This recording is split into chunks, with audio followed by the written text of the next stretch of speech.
Bienvenue, merci d'être des nôtres pour ce nouveau 20h sur RTI 1. À l'une ce dimanche, le sommet de l'Union africaine, changement anticonstitutionnel, putsch militaire, conflit, autant de dossiers brûlants sur la table des chefs d'État et de gouvernement pour ce 37e sommet d'Addis Abeba. Il s'agit aussi de plancher sur la stratégie qui va permettre à l'Union de peser davantage sur la scène internationale. Le développement de l'activité risicole en Côte d'Ivoire va nous conduire à Loka, dans la sous-préfecture de Sakassou, zone centre du pays.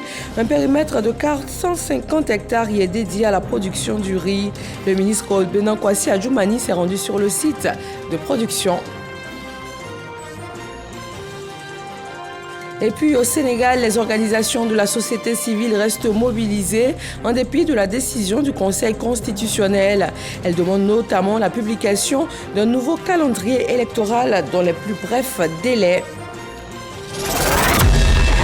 Bonsoir à tous.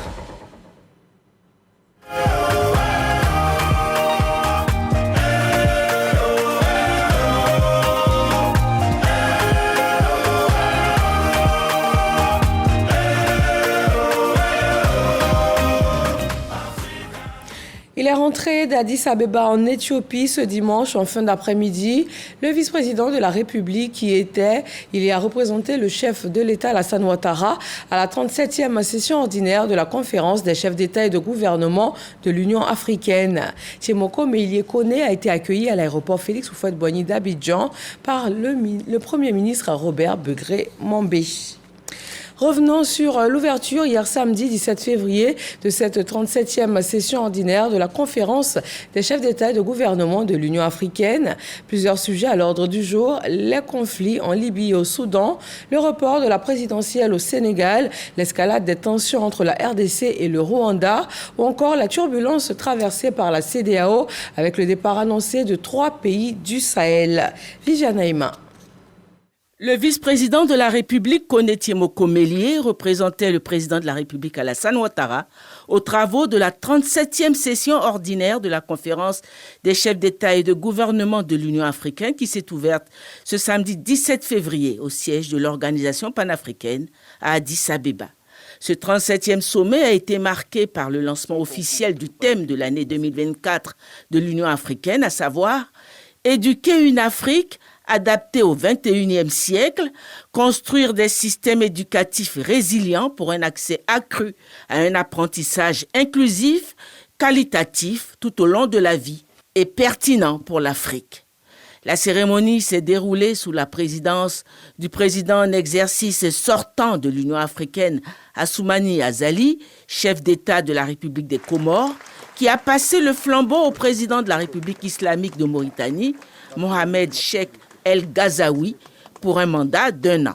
En vue de promouvoir le thème de l'année 2024 de l'Union africaine, le Premier ministre éthiopien Abiy Ahmed a exhorté les dirigeants africains à investir davantage dans la formation de la jeunesse africaine dans les domaines pointus tels que l'intelligence artificielle. Le nouveau président en exercice a souligné à son tour que l'une des principales clés de succès dans la mise en œuvre de l'agenda 2063, dont la finalité est le développement de l'Afrique à l'horizon 2063, est l'éducation et la formation accrue des masses africaines. Les discours d'ouverture ont fait place à une session à huis clos au cours de laquelle les chefs d'État et de gouvernement ont planché sur les dossiers à l'ordre du jour, notamment le rapport du président de la République Alassane Ouattara, champion désigné par ses pairs africains, pour le suivi de la mise en œuvre du premier plan décennal de l'agenda 2063 et ont procédé au lancement du deuxième plan décennal. Cette session a été l'occasion pour le vice-président de la République, Kone Tchemoko Meïlie, de prendre la parole pour traduire la reconnaissance du chef de l'État ivoirien, le président Alassane Ouattara, à ses homologues pour la confiance qu'ils ont placée en lui en tant que champion et traduire sa disponibilité à œuvrer davantage à l'atteinte des objectifs. La clôture du sommet est prévue ce dimanche 18 février à Addis Abeba. Et nous vous ferons bien sûr le compte rendu de cette clôture. D'ici là, intéressons-nous à CyberCan, ce dispositif opérationnel institué par l'ARTCI, l'autorité de régulation des télécommunications, afin de contrer tout risque de cyberattaque durant la CAN. Comment cela a-t-il fonctionné? Quels sont les résultats enregistrés à la fin de la compétition? Je vous propose de suivre un extrait du magazine de ce dimanche. Herman Guivet a échangé avec le chef du Centre national de veille et de réponse aux incidents de sécurité informatique. Le projet CyberCan est un mécanisme opérationnel, donc une technologique et opérationnel qui a été mis en place par l'autorité de régulation des télécommunications TIC de Côte d'Ivoire pour apporter une touche complémentaire en matière de sécurisation du cyberespace, parce que naturellement l'organisation de tels événements fait peser des risques de sécurité énormes au titre desquels la cybersécurité naturellement s'est vraiment installée comme une thématique de premier plan, surtout que nous sommes dans une phase de digitalisation très avancée au niveau de la Côte d'Ivoire, et c'est tout naturellement que l'ARTCI, en tant que garant donc de la cybersécurité nationale, a mis en place ce projet-là pour que nous ayons la plus belle CAN comme on l'avait annoncé. On avait des équipes qui effectuaient un monitoring en 24/7, donc 24 heures sur 24 et 7 jours sur 7.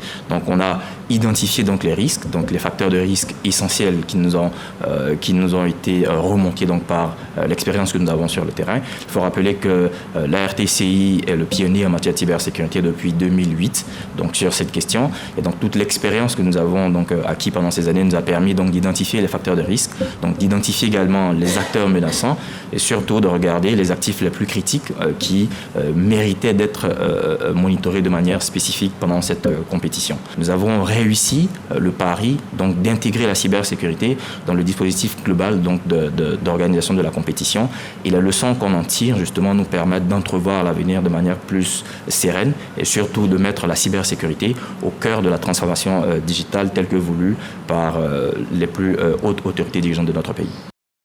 Voilà, aucun aspect organisationnel n'a été négligé durant cette CAN, volet sécurité, volet humain, les infrastructures aussi bien que les rencontres sportives en elles-mêmes. Et la Côte d'Ivoire célèbre sa victoire, elle fait aussi le point.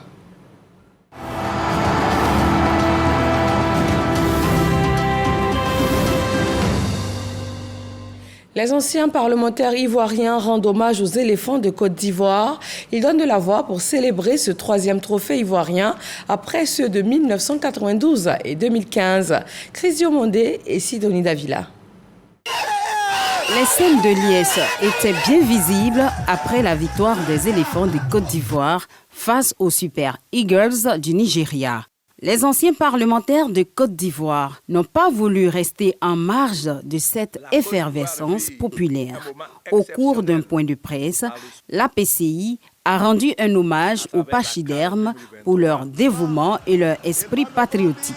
La Côte d'Ivoire vit un moment exceptionnel par le sport, notamment le football, à travers la CAN 2023 organisée par notre pays.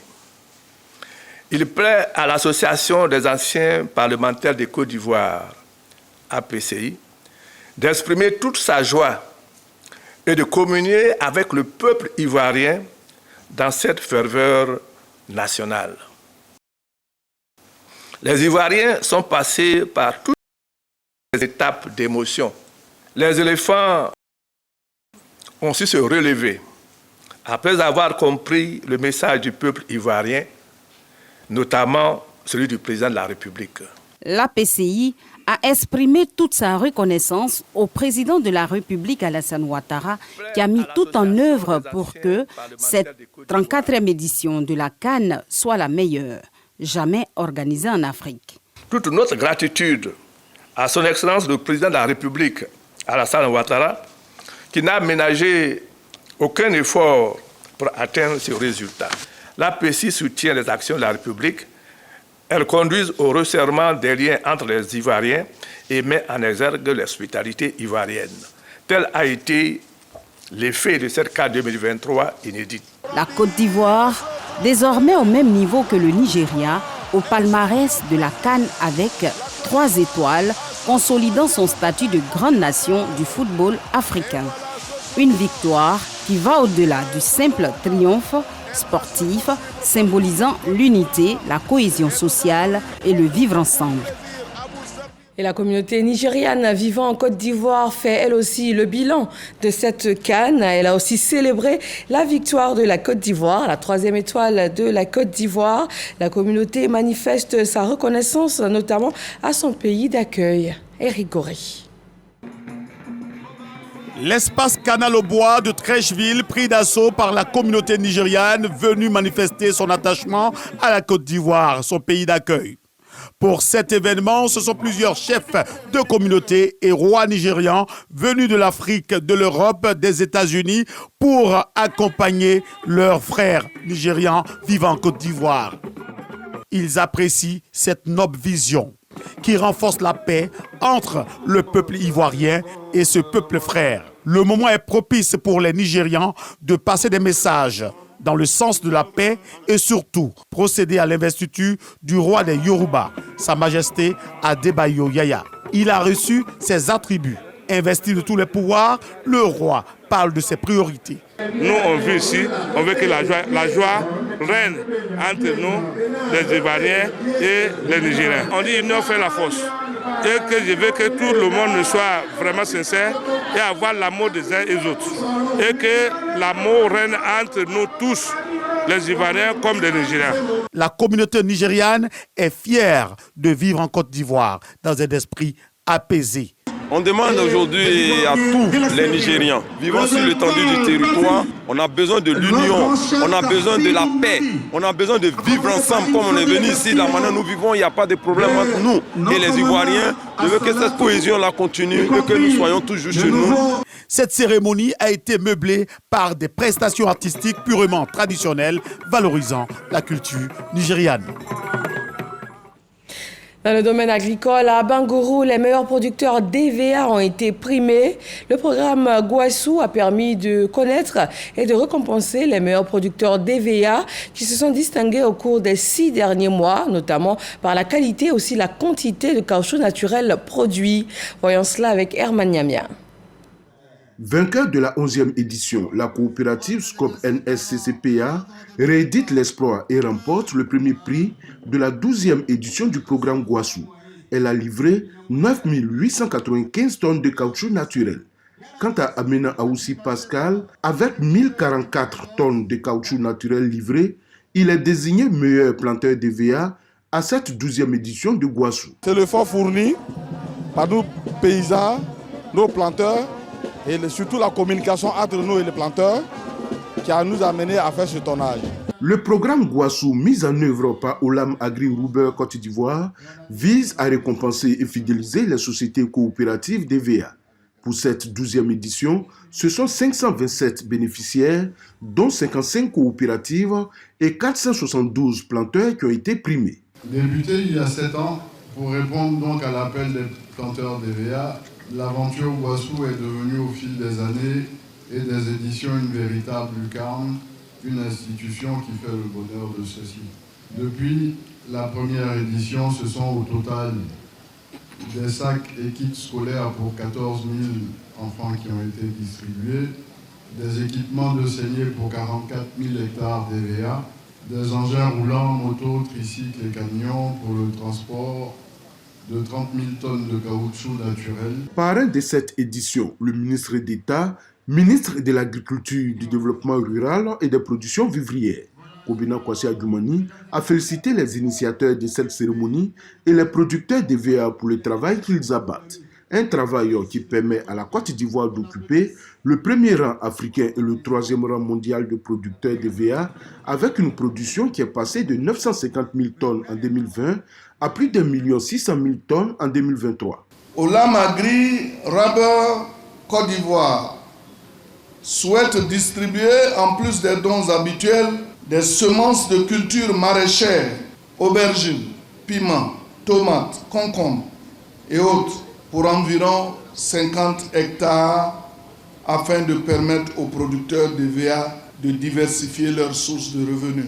Je voudrais particulièrement vous remercier. Pour cette 12e édition de Guassou, ce sont 934 couteaux dessaignés, 779 machettes, 687 paires de bottes, 10 ordinateurs portables, 53 smartphones, 10 tricycles, 8 motos, 3 camions, des chèques d'une valeur cumulée de 8 250 000 francs CFA qui ont été remis aux bénéficiaires. Et nous quittons l'est du pays pour l'Oka dans la sous-préfecture de Sakassou, zone centre de la Côte d'Ivoire. Le développement de l'activité risicole est au cœur d'une visite du ministre Kobena Kwasi Adjoumani. Il s'est rendu dans le périmètre risicole de l'Oka. 450 hectares y sont dédiés à la production de riz. Kader Sogodogo. Le périmètre risicole de la Loka à Sakassou, visité par le ministre d'État, ministre de l'Agriculture, du Développement rural et de la production vivrière, Kobena Kwasi Adjoumani. Ce site est la propriété de la coopérative des riziculteurs de Sakassou depuis novembre 2009.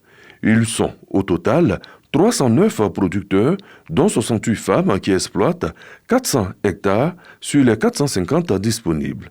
En 2023, la coopérative a emblavé 360 hectares pour une production de 2205 tonnes de riz, un site qui donne satisfaction. La Loka, c'est aussi la transformation du riz qui est conditionné dans des sacs et prêt pour la consommation. C'est d'ailleurs cet exemple que le gouvernement veut multiplier à travers tout le pays, avec le programme de production alimentaire d'urgence. On est allé sur le terrain pour voir comment ça va être planté. Et une fois récolté, ça prend la destination des usines pour être blanchi. Donc voyez-vous, au niveau de chaque zone de production, il y a des unités de transformation que nous installons. Et c'est valable pour les autres régions. Ici, compte tenu de l'état vieillissant de cette machine, nous avons décidé d'en mettre une qui va faire 3 tonnes de riz par heure. Et c'est ce que nous avons décidé de faire. Mais comme ce sont les productions qui doivent précéder la transformation, c'est au vu des résultats des productions que nous allons installer l'autre machine. Sakassou a servi de cadre pour annoncer la Coupe nationale du progrès agricole. Sont concernés les cultures vivrières et maraîchères. Les meilleurs producteurs seront récompensés. On veut aussi le meilleur dans le domaine de la noix de cajou et la campagne de commercialisation 2024 se prépare. À Bondougou, dans la région du Béret, la société coopérative des producteurs de noix de cajou du Korodougou invite ses membres à produire de l'anacade de qualité afin de garantir un meilleur prix. Soro Corona. Selon les données du Conseil du coton et de l'anacade, la Côte d'Ivoire a produit plus d'1 250 000 tonnes de noix de cajou en 2023. Une quantité qui classe le pays comme le deuxième producteur mondial de l'anacade. À côté de la bonne production, la qualité de la noix de cajou made in Côte d'Ivoire reste un défi majeur à relever. Avant l'ouverture officielle de la campagne de commercialisation de l'anacade au titre de l'année 2024, la société coopérative des producteurs de noix de cajou du Korodougou sensibilise ses membres. Nous allons beaucoup mettre l'accent sur la qualité. Et d'ailleurs, nous avons, depuis au cours de l'année 2023, commencé à sensibiliser nos producteurs sur la bonne pratique agricole, la qualité. Et nous allons continuer cela en début de campagne 2024 pour que nous ayons des meilleurs produits de qualité. Une sensibilisation faite au cours de la 12e Assemblée générale ordinaire de la coopérative qui a pu collecter plus de 4 000 tonnes d'anacade en 2023. Nous retenons un élément de satisfaction au niveau de nos producteurs qui sont venus massivement pour venir écouter les messages et les rapports moraux et financiers de leur société coopérative. Pour une meilleure qualité de l'anacade, les cadres et le délégué régional du Conseil du coton et de l'anacade s'engagent à multiplier les formations sur les bonnes pratiques de récolte et post-récolte. Plus on produira des produits de bonne qualité, plus on aura des revenus.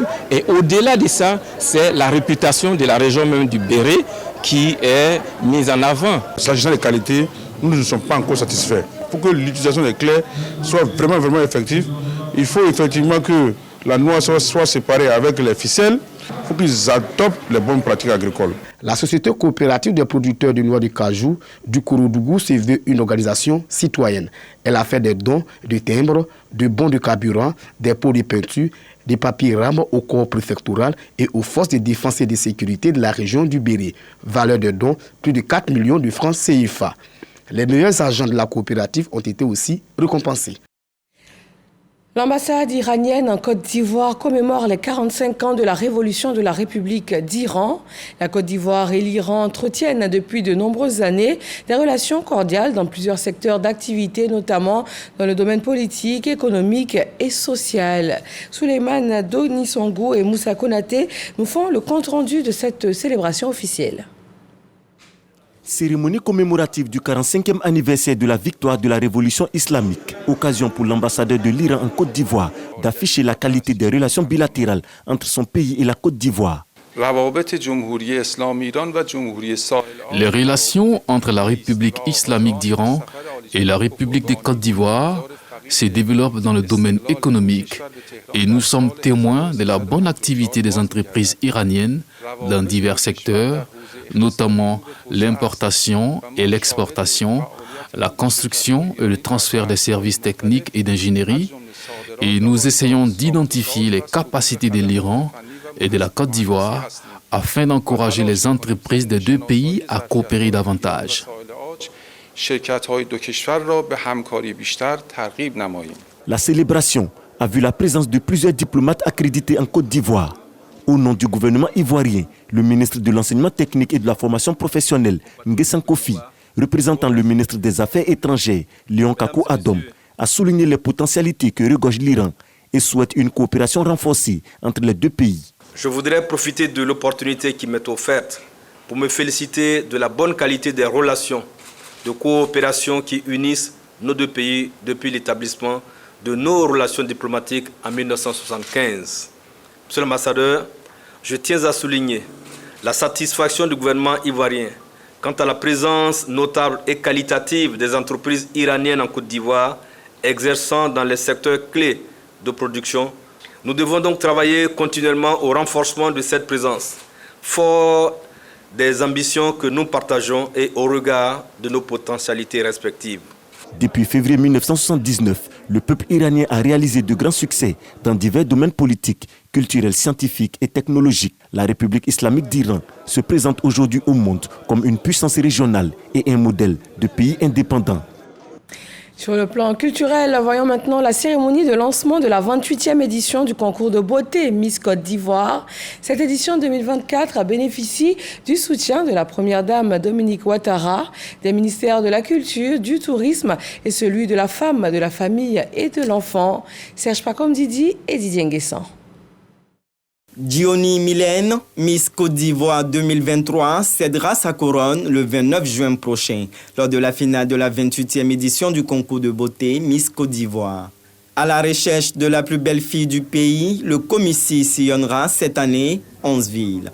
La région du Béquet accueillera le 2 mars prochain à Boaké la première présélection de Miss Côte d'Ivoire 2024. Les dites présélections s'achèveront le 11 mai à Mans, dans la région du Tonpi. La France et l'Angleterre accueilleront également la caravane du Comici. J'ai vécu un mandat vraiment très intéressant. Du coup, ma cause qui est la santé mentale et lutter contre la dépression, j'ai réussi à réaliser mes œuvres dans différents établissements, par exemple l'hôpital psychiatrique de Baginville, là où je suis partie faire des dons. Cette année, nous avons décidé de faire la finale au parc des expositions. Nous avons décidé aussi de donner un salaire mensuel à la Miss qui sera élue, plutôt que de lui donner une partie pendant son mandat et une autre partie à la fin de son mandat. Qu'attend la jeune femme ivoirienne de l'État pour son épanouissement? Le thème de cette édition requiert l'attention des ministères de la Culture et de la Francophonie et celui de la femme, de la famille et de l'enfant. C'est le devoir de l'État d'amener ces filles-là à aller à l'école. Et l'État aussi a le devoir de faire en sorte que même celles qui sortent du système scolaire, qu'elles puissent aussi mener des activités génératrices de revenus. Ascenseur social de la jeunesse, le Comici, à travers sa fondation, s'inscrit également dans le social et l'humanitaire avec des dons d'infrastructures éducatives et sanitaires dans plusieurs localités du pays. Top Déco s'inscrit aussi dans la valorisation de la culture ivoirienne. C'est un concours destiné aux passionnés de la décoration tradie moderne. Et pour cette édition 2024, en plus d'Abidjan, il va s'étendre aux villes de l'intérieur du pays. Les lauréats auront la chance d'exercer dans un domaine qui les passionne.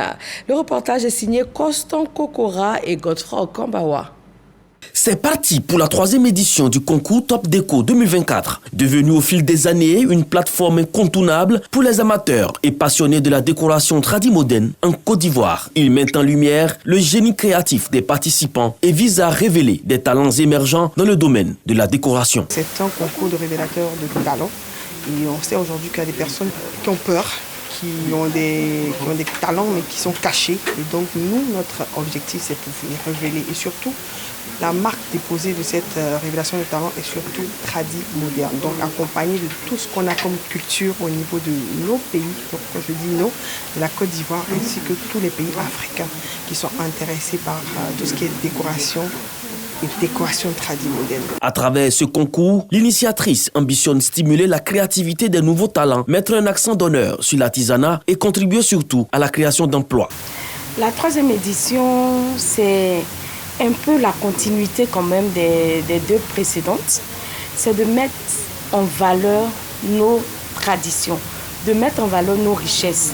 Quand je parle de richesse, c'est tout ce qu'il y a autour de nous, tel que les canaries, les coris, le pagne, les calebasses. C'est ça qui est notre particularité et c'est avec ça que nous allons avancer. Pour 2024, les gagnants se verront attribuer un trophée et des bourses de formation d'une valeur de 1 500 000 francs CFA, des accessoires décoratifs ainsi que des opportunités de stage professionnel. L'artiste chanteur Célestin Kadi, surnommé le vieux de Ménécré, n'est plus. Il est décédé à l'âge de 118 ans. Annonce du décès a été faite hier samedi par le ministère de la Culture et de la Francophonie. Kali Diomondi. Le temps qui était le temps n'est plus le temps qui est le temps. Nous sommes dans la main de Bapi. Le temps est modernité. L'homme à la verve atypique, Célestin Kadi, connu sous le pseudonyme de Docteur Vis-à-Vis et de Vieux Ménécré, s'est éteint ce samedi 17 février 2024 dans sa 118e année à Ménécré, son village natal. C'est en 2004 qu'il est mis sous le feu des projecteurs à travers l'émission Coq à l'âne de l'animateur John Jay. Le vieux Ménécré a conquis le cœur du public ivoirien à 97 ans par son ton humoristique et ses proverbes dont lui seul a le secret. J'ai dit, sans peinture, on ne va jamais avoir miroir. Et le temps est bouleversé maintenant, on ne sait pas où aller. Dans le monde, tu m'aimes, je t'aime, tu m'aimes pas, je m'en fous de toi, je m'en fous des milliardaires. Grâce à sa cote de popularité, le centenaire s'était lancé dans l'industrie musicale avec des titres célèbres comme Iolele.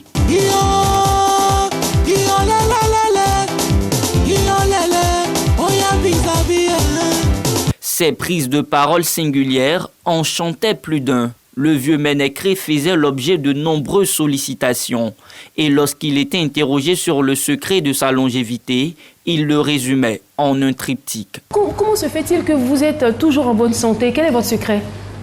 Ça dépend de mes comportements et mon éducation et la foi.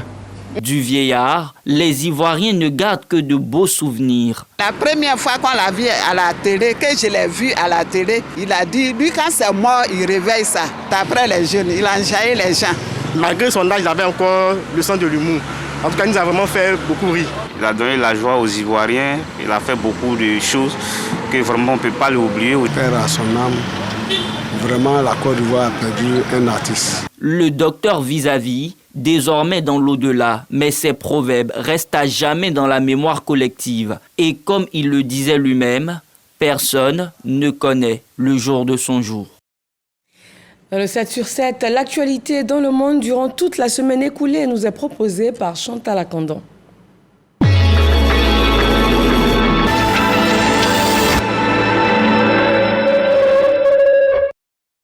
Dans l'est de la RDC, les combats se sont intensifiés entre les rebelles du M23 et l'armée congolaise, soutenue par les milices Wazalendo.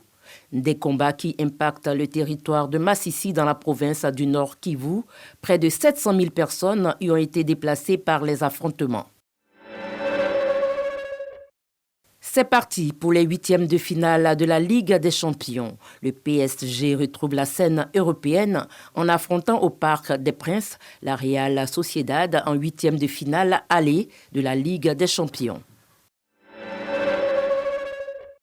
Le sommet de l'Union africaine s'est ouvert mercredi 14 février dernier à Addis Abeba en Éthiopie, en présence du conseil exécutif de l'UA, composé des ministres des Affaires étrangères. Le discours de Moussa Faki Mahamat, le président de la Commission de l'Union africaine, a dressé un tableau inquiétant de la situation en Afrique, atteinte par plusieurs conflits et coups d'État. Une trentaine de présidents et de chefs de gouvernement sont arrivés en fin de semaine dans la capitale éthiopienne pour la 37e conférence des chefs d'État de l'organisation.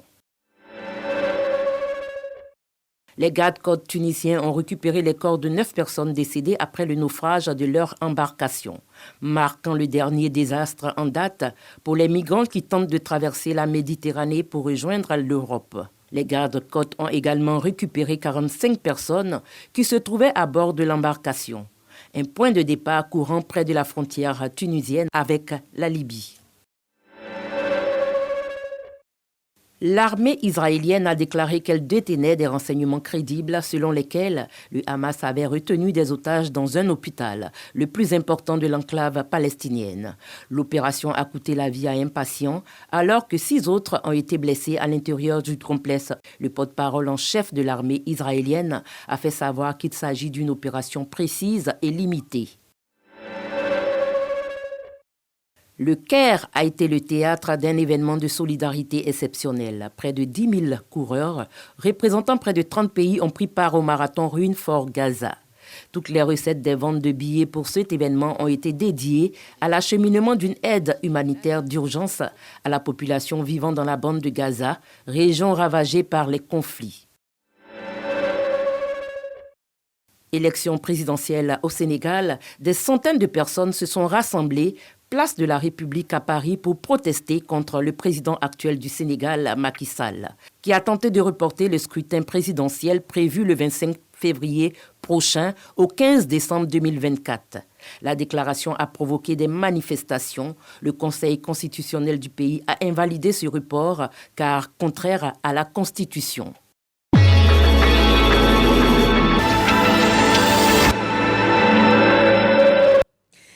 Et voilà, merci de nous avoir suivis. Excellente fin de soirée à tous et à demain. C'est quoi? Et vous savez